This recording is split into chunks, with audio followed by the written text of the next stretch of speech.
it turned out the predictions I made in my preview were correct. I said I would not be surprised if the Lions lost by double digits. And I said this would probably be the first game this year the Lions don't lead at all. Well, those two things ended up being correct. And believe me, folks, I take zero joy in being right in this situation. Zero. God damn, this game, just nothing went right. It was an obvious tank job. The Lions, of course, only positive in this is that they protected their draft position. But, yeah, what is there to say? I mean, defensively, the Lions did an okay job, you know. They did a really good job slowing the Vikings' offense down. It's just offensively, good God, the Lions' offense was trash today. Like, kudos to the Vikings, they did have a solid game defensively. They were able to generate a pass rush and turnovers, something the Lions' defense just couldn't get the job done today in. Like, defensively, Lions need to generate turnovers and get some sort of pass rush, get more pressure. Because Kirk Cousins still had all day to throw the ball.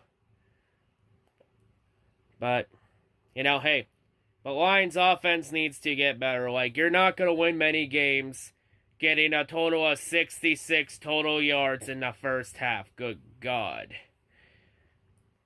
Jesus Christ, that's bad. How the Lions didn't even get a touchdown until 2 minutes to go in garbage time. At least Kenny Golladay got his 1,000-yard season.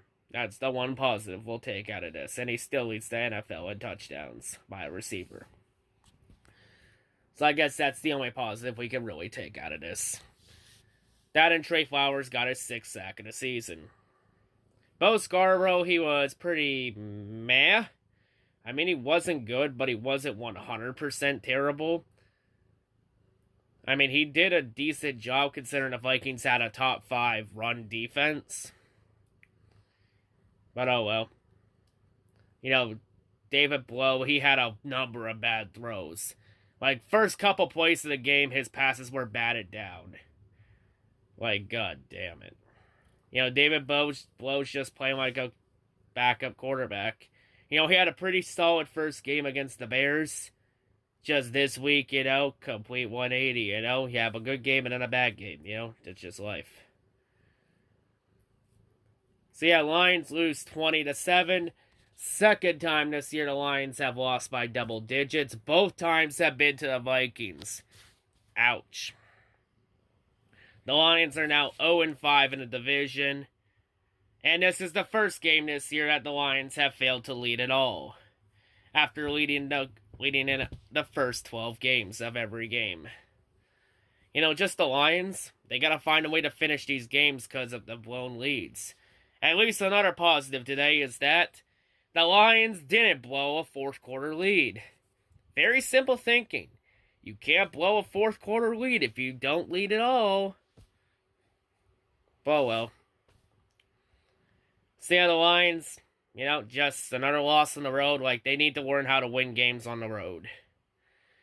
Just hampered by injuries, and it's what led to so many losses this year. Just a lot of injuries and lack of depth. And he got a lot of rookies, first or second year players in the defense. So yeah, what is there to say? And oh, by the way, folks, please stop with the Ron Rivera's defensive coordinator talk. Ron Rivera will not become a defensive coordinator. Ron Rivera is going to get another head coaching gig somewhere. Where exactly? We'll have to wait and see. I imagine the Giants, maybe the Giants or the Cowboys. Depends on what happens with Garrett. We'll have to see. But Ron Rivera is going to get another head coaching gig. So please stop with the Ron Rivera for defensive coordinator talk. Not going to happen. And at least with this loss, the Lions moved their draft position up down to top 5. I don't know if they're going to end up top 5. I think the Lions might win one more game. We'll have to see. And, there are a lot of bad teams ahead of the Lions in the draft order. So that's going to be tough to see. But, another Lions loss. like I said, what is there to say?